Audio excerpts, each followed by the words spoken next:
You said it's ironic. I'll say every election year I hear Black Lives Matter, but do they? I see every other minority being prioritized except black children living in poverty that can't read.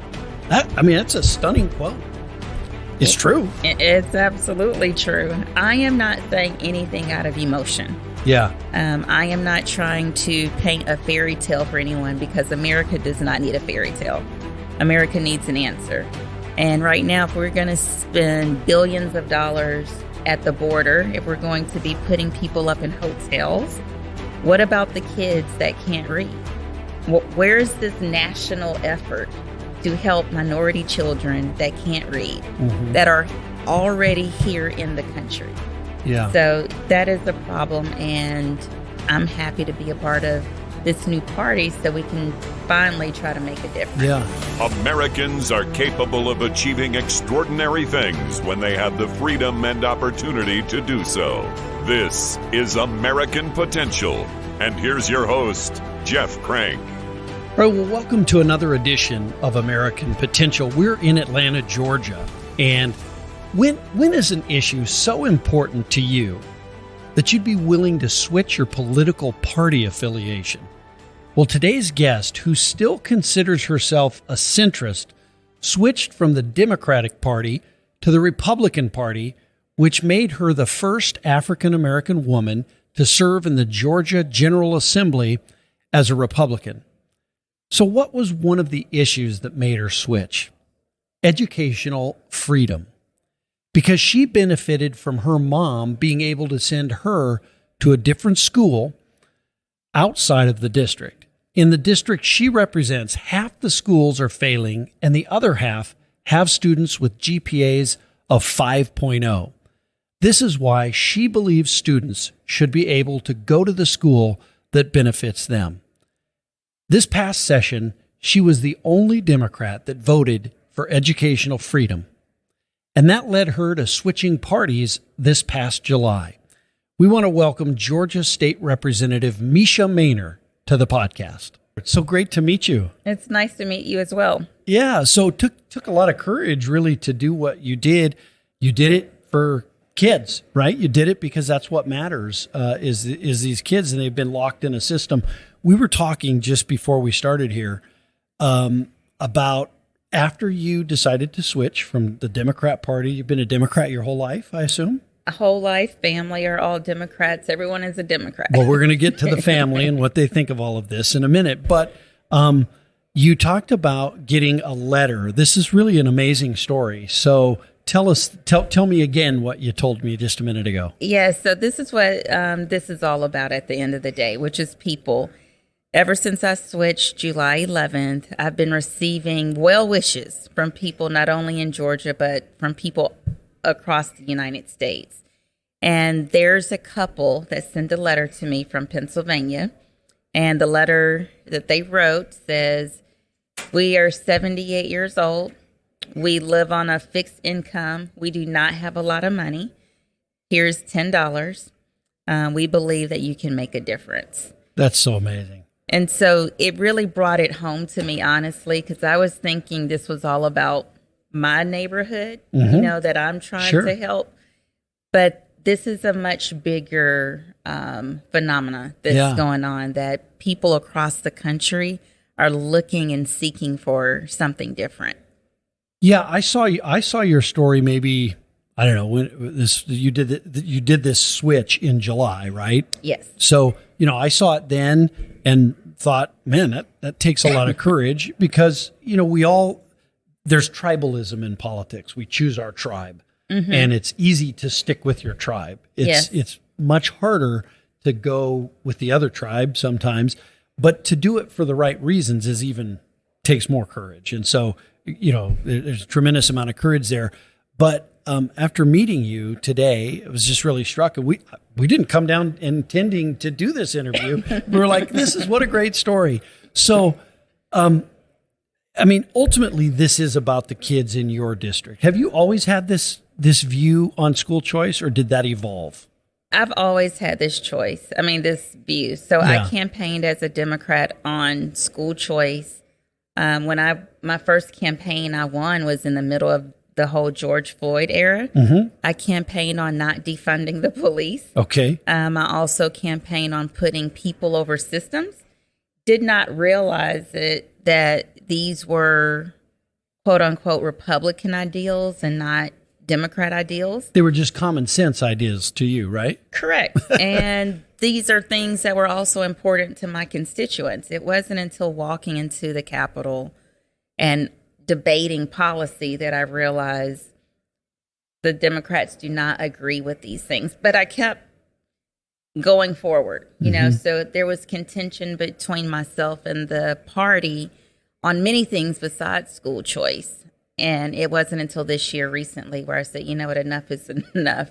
Yeah.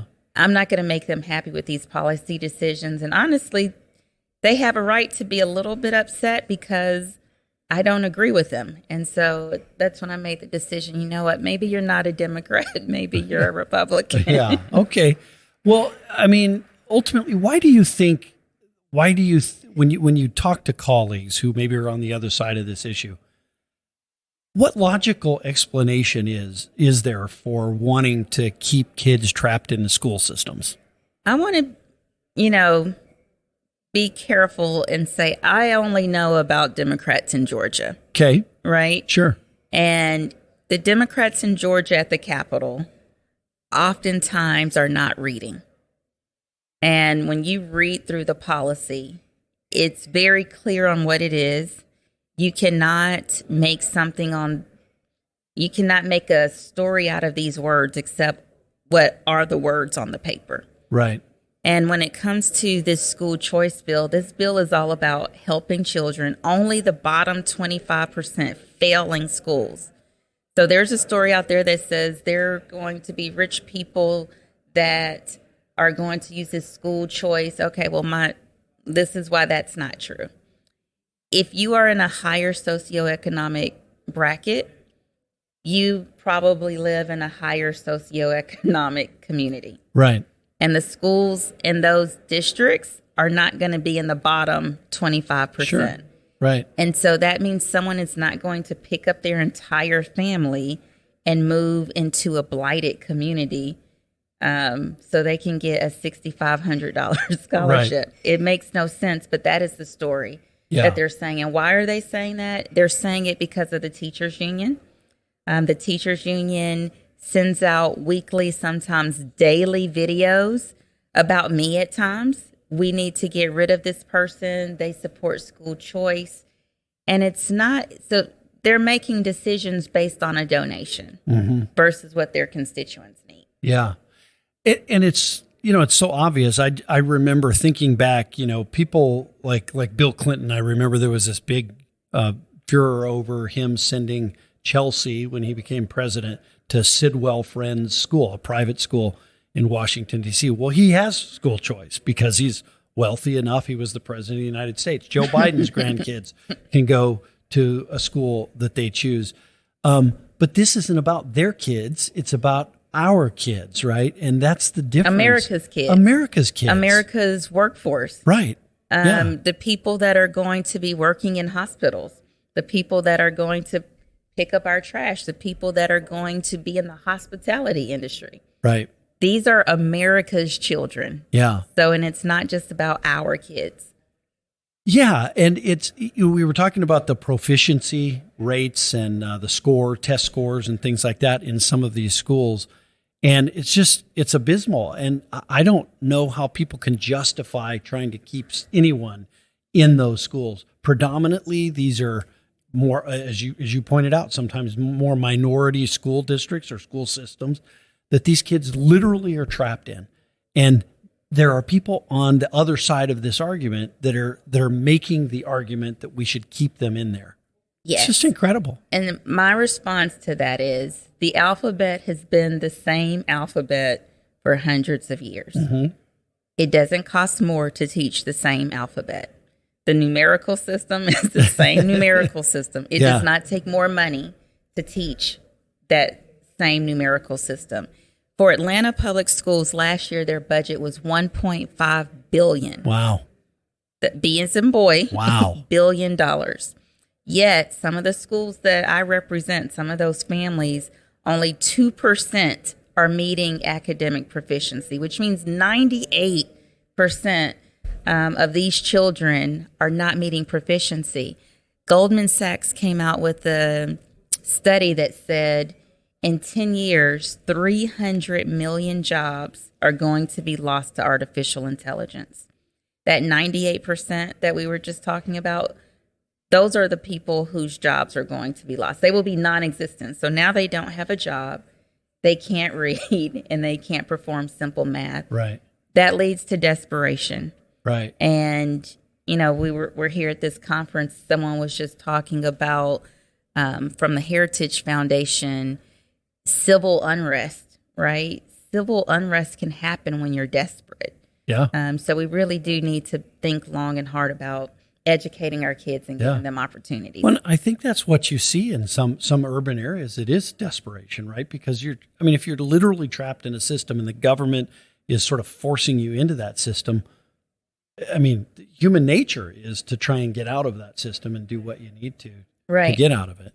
Correct. So. And you know, what's really sad about what you just said, even if you try your best to get out of that system, how do you try when you can't read? Yeah. If the system is supposed to be teaching you how to read, but you can't read, right? Where do you go? Yeah.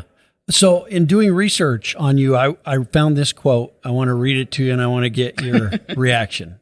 You said your decision to switch parties, you said, it's humbling to be embraced for the first time in a long time by individuals who don't find fault in a black woman having a mind of her own and be willing to buck the party line. That's pretty amazing. Expand on that for me. It does feel good. So I've been working with my Republican colleagues for 3 years now. Every single thing to help my community, it really has been a Republican that has helped me. The Democrats at the Capitol in Georgia have literally tried to sabotage every single thing that I tried to do. They have tried to shut me up in meetings. They would not let me speak. So I am happy that the Republicans feel like it's okay for me to have an opinion. It is a big tent. There are lots of different facets within the Republican Party. You know, there are different ideologies, and I'm able to fit into a little bit of all of them because it's this big tent versus this little small tent. Yeah, and you don't have to agree on everything. That's Correct. Something that I think as Americans we've kind of gotten away from, right, is to be able to disagree with people on an issue, still sit down and be friends with them, have those conversations. They're not mortal enemies. What happened to that? Yeah, what happened to that? I mean, we have to get back to that. Okay, I'm going to read you another quote, which is even more amazing. I love it. You said, it's ironic. I'll say every election year I hear Black Lives Matter, but do they? I see every other minority being prioritized except Black children living in poverty that can't read. That's a stunning quote. It's true. It's absolutely true. I try everything that comes out of my mouth. I try to make sure that it's true. So I am not saying anything out of emotion. Yeah. I am not trying to paint a fairy tale for anyone because America does not need a fairy tale. America needs an answer. And right now, if we're going to spend billions of dollars at the border, if we're going to be putting people up in hotels, what about the kids that can't read? Where's this national effort to help minority children that can't read, that are already here in the country? Yeah. So that is a problem, and I'm happy to be a part of this new party so we can finally try to make a difference. Yeah. So how did you come to this position on school choice? I mean, I assume, have you lived in this community that you represent your whole life? Correct. You have. Correct. Okay. So I was born in, and let me tell you a little bit about this community. Okay. So this community is where my grandfather and his brothers built a house in the late 40s. Mm-hmm. This is a community where the presidents of the colleges, the HBCUs, lived. This is where Hank Aaron bought one of his first houses. So it was a really nice community of African Americans. Drugs came in, tore the community up. My mother and I then, after my grandparents passed away, we moved into my family's household. I don't necessarily live there right now, but I still represent that community. Yeah. My mom sent me to another school using someone else's address because the schools were not helping kids then. Sure. Right. And as a result of me going to a school where the mayors of Atlanta, it's the school where they send their children. Okay. So I saw children that were friends of mine not prosper. When I go back to that same community, because I represent the community, because I still have family members in that community, I see some of the kids that they're adults now that I played with, and they're just walking down the street, clearly without a real goal in life. And so that's sad to me, and it doesn't have to be. The local school boards have the ability to do so much. It may take a little work, but that's why they're in office. People elected them to that position to do the work, and they're not doing the work. It really is a local school board issue. Yeah. Yeah. So the only difference in the outcome in your life versus some of the kids you grew up with was the school you went to. Correct. And you had a mom that cared enough that she was going to figure out a way to get you into a better school, get you better education. Yes. And because her parents too, right? Yeah, sure. So if we fast forward, so I was just a generation away from knowing what could be.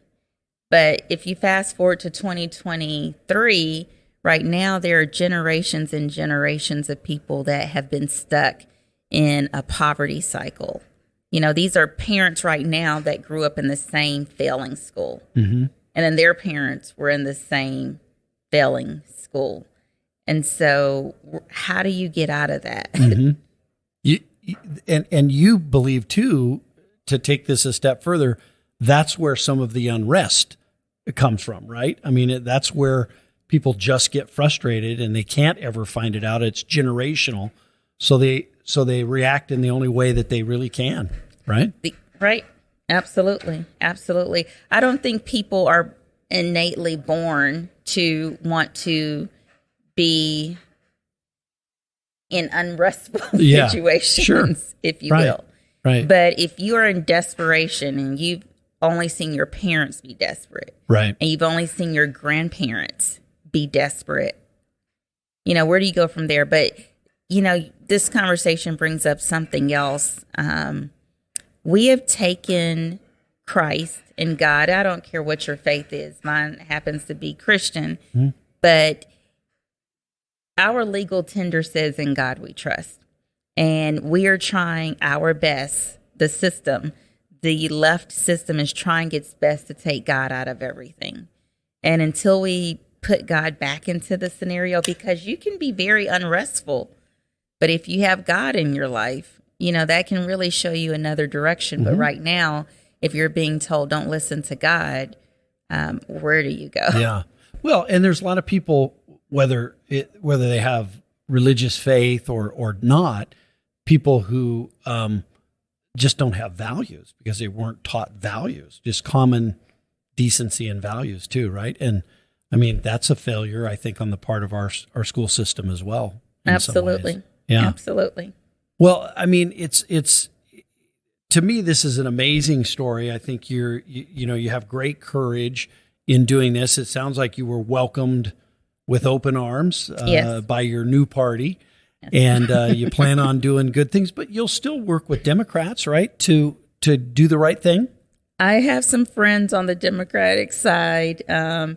Hopefully they will still want to work with me, but let's be clear, many of them did not want to work with me when I was one of their colleagues. Do you have friends on that side of the aisle still? I do, and they feel the exact same way I feel. They just don't have the courage to make this switch. There was another state representative, correct, I think, before you, who also switched a few years back.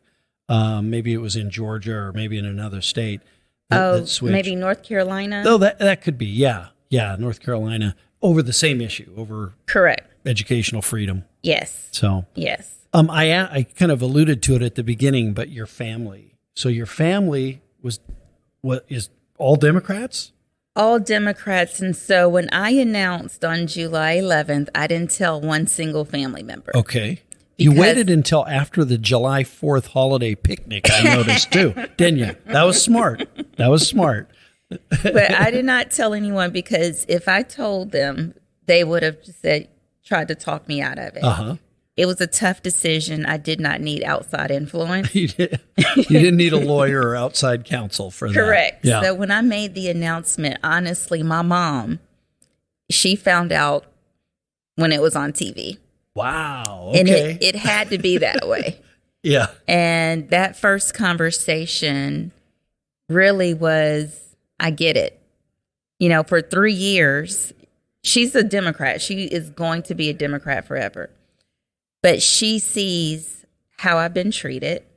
She also doesn't understand why Democrats don't support school choice. She also doesn't understand why they want to defund the police. So she understands all of these policies. She doesn't get it. Mm-hmm. But when you have been groomed to only be a Democrat and you're told every day that a Republican is the devil, it's hard to think otherwise. Even though you hear it, it's hard to think otherwise. I'm just able to be a little bit more outside the box. Yeah. So your mother, though, she shares the values that you share. It sounds like on Absolutely. The issues, she's with you. She agrees with, when I tell her they don't agree with something, she's flabbergasted. She's like, they what? Even the transgender bill, when we were voting on that transgender bill, allowing children to have these gender altering surgeries during puberty, she was like, they want to do what? She did not get it. Right. But it wasn't enough to make her say, well, I'm going to be a Republican. Right. Now and then other family members, do you have siblings, I assume, or no? I do have siblings. The interesting, I didn't tell my brother, but when he found out, I guess other people know that I'm his sister. Uh-huh. So they started calling me saying, hey, my friend's dad or my friend's mom is a Republican. And they said, congratulations. So it has not been a sad transition for me. If anything, I'm really happy. I feel like a weight has been lifted. Yeah. I don't have to be, belittle myself because I feel like school choice is important. Next session when we go in, when I'm voting, I don't have to be like, oh my goodness, they're going to hate me even more because I'm going to vote this way. Right. Now I'm going to vote and I might smile. And it sounds like your family was raised with good values that they understand. You're still their sister, you're still the daughter, you're still their niece, those things. And that's what's most important. Political labels don't actually really matter in life. Correct. Right? No, my family did not disown me That's because awesome. There's an R next to my name. Well, that's good. That's great. Well, thanks for all you're doing. I mean, you're a real champion and a real hero for doing this, all for the children and for these kids. And there's just not enough people that stand up and do that. So thank you for doing that. Thank you for what you do. Your organization is a national organization. You do a lot of work here in Georgia, and I'm happy to help you in your mission in any way I can. You bet. Well, I'm sure that our Georgia chapter is going to join forces with you, and we're going to just keep pushing on education savings accounts and educational freedom for Georgia kids. Yes. So Thank awesome. you for having me. Great to meet you. Nice to meet you. Thanks so much. You bet. Well, what a champion Mesha Mainor is. I mean, she's going to be a real superstar. I that's my prediction, is that she's going to be a real superstar on this because she speaks, from experience. This comes from her own life, that amazing story about how her mother put her in a different school, and she goes back today and sees people that she grew up with, and it's it's totally different outcome as opposed to the background that they both had. So it was great to have her. Looking forward to see the great things that she does when she engages on this issue, and I wish her the best of luck. Thanks for listening to American Potential. Thank you for listening to American Potential. You may listen to more stories from Americans working every day to expand freedom and opportunity in their communities by visiting AmericanPotential.com.